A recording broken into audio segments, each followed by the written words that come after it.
नमस्कार. श्री स्वामी समर्थ.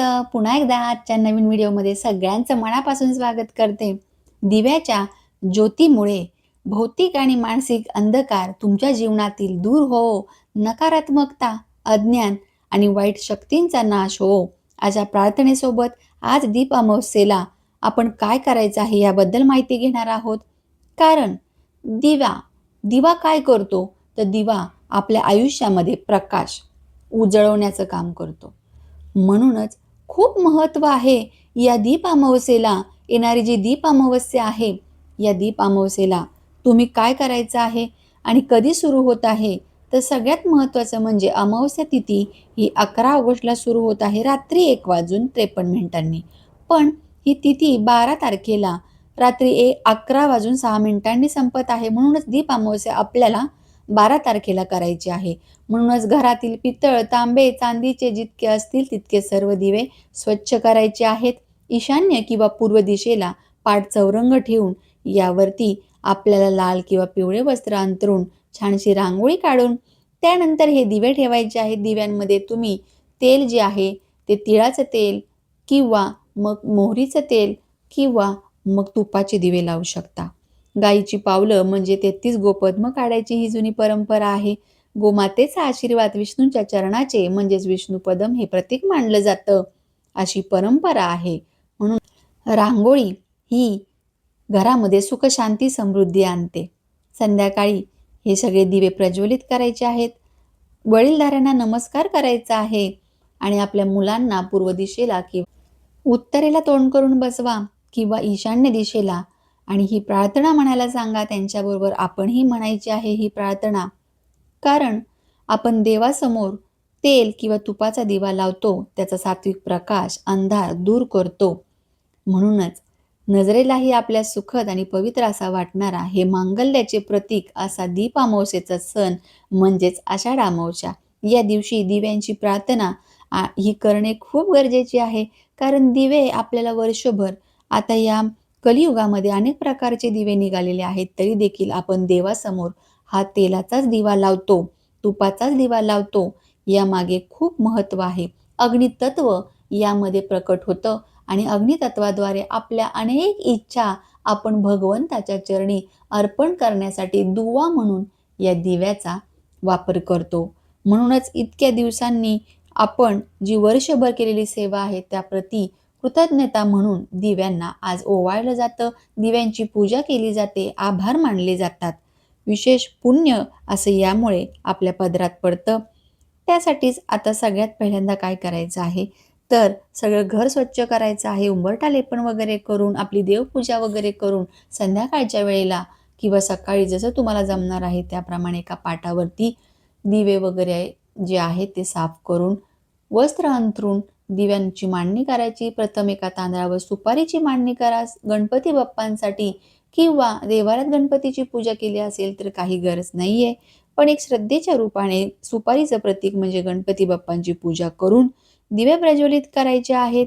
आणि त्याचबरोबर या दिव्यांची पूजा करत असताना अक्षदा, फुले, त्याचबरोबर तुम्ही वेगवेगळी जे आहे मिठाई जरी नसेल तरी दूध साखरेचा नैवेद्य दाखवू शकता.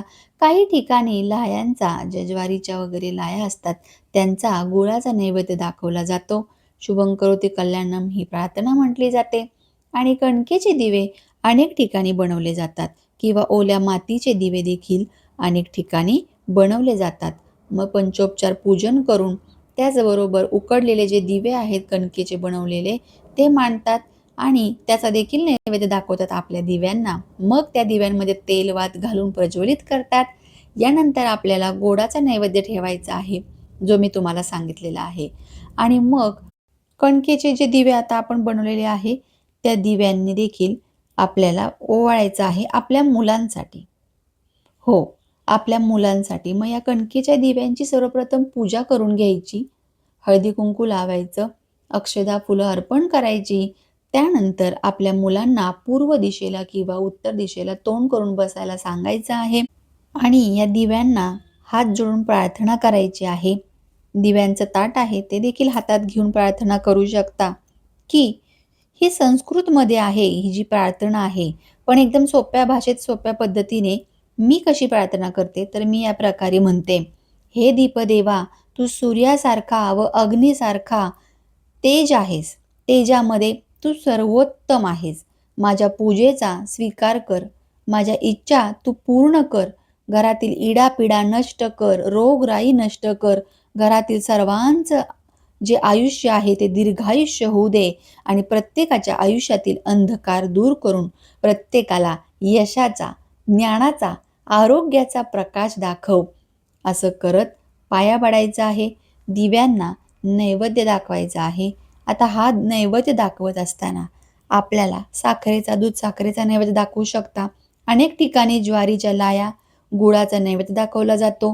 त्यानंतर शुभं करोती कल्याणम ही प्रार्थना मुलांसोबत आपण देखील म्हणायची आहे आणि मग या कणकेच्या दिव्यांनी आपल्या मुलांना ओवाळायचं आहे.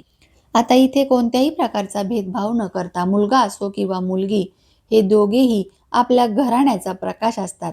म्हणून आजच्या दीप अमावस्येला माझ्या मुलांना चांगलं आरोग्य मिळत राहावे, सतत यश त्यांना मिळावं, सफलता ही नेहमीच त्यांना मिळत राहावी, कुणाचीही वाईट नजर असेल तिचा नायनाट व्हावा व प्रत्येक गोष्टीत माझ्या मुलांना यश मिळावं, त्यांच्या प्रगतीचा प्रकाश असाच या दिव्यांसारखा उजळत राहावा असं ओवाळताना मनोमन म्हणायचं आहे. लक्षात राहणार नसेल तर प्लीज लिहून घ्या. मी जे सांगितलेलं आहे ते व्यवस्थित लिहून घ्या आणि त्यानंतर हे ओवाळताना तुम्ही म्हणा, जरूर म्हणा.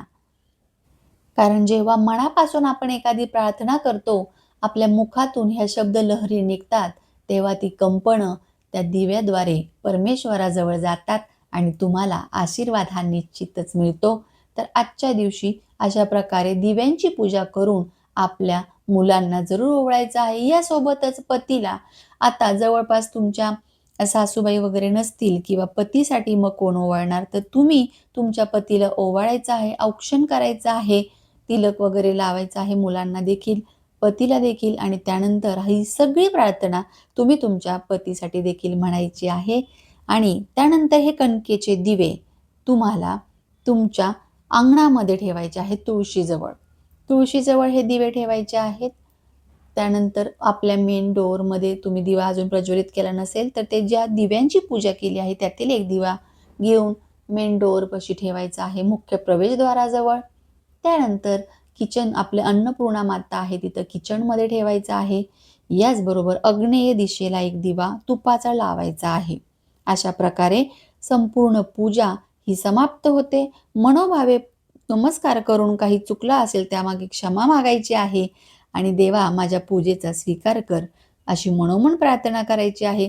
तर संपूर्ण डिटेलमध्ये माहिती सांगितलेली आहे ज्याप्रमाणे मी करते.